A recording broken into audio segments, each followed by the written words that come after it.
I personally am a big political and historical enthusiast, so I will be talking about communism because it is a subject I have recently looked over and know a lot about.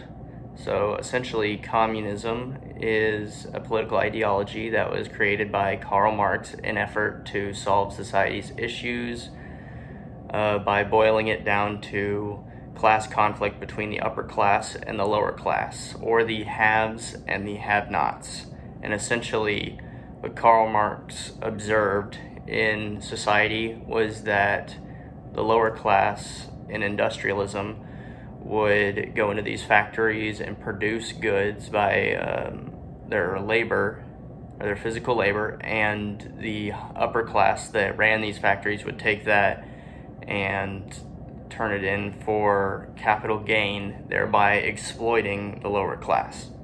Now, Marx wanted to remedy this by essentially creating a society where everyone would be in the same class or social status.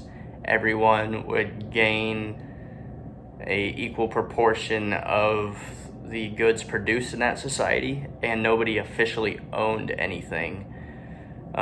The state would run all private property, or there would be no private property. The state would just assign people to work where they're needed. Now, while that sounds good on paper to some people, in practice, it did not turn out that way. The most notable example is in 1917 with the rise of the Russian communist regime, which was led by Vladimir Lenin.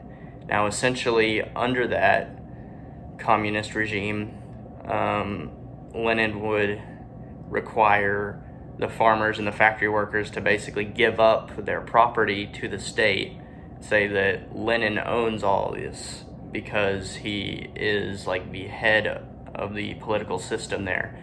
And when these civilians wouldn't give up their property, he went and killed them. So essentially, this created a very poor society that nobody was allowed to leave, and in order to force people to work, because they had no capital incentive to work, Marx would starve them and say, if you want this food, which we're splitting equally, then you have to do this amount of work, which was always a lot of work because people were starving to death and dying. And essentially this created a disastrous cycle, and thereby making communism obsolete. So because even though communism can't work in practice or hasn't worked in practice, that doesn't mean it's not worth looking at, which essentially it points out a lot of flaws with capitalism, such as the overproduction of goods that people then don't buy, and then a lot of capital gets wasted, and it becomes producing capital for capital's sake, which also, if you're an environmentalist, can be very destructive to the environment.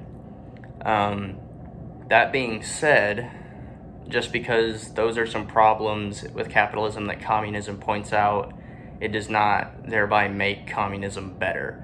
Because whereas capitalism's struggles are with overproduction, which can be bad, communism in practice is much worse with causing underproduction. In other words, it is not self-sustaining. So even though it's worth looking at, and it does point out some flaws in capitalism that could be fixed, communism is not an adequate replacement, and I would not endorse it for that reason.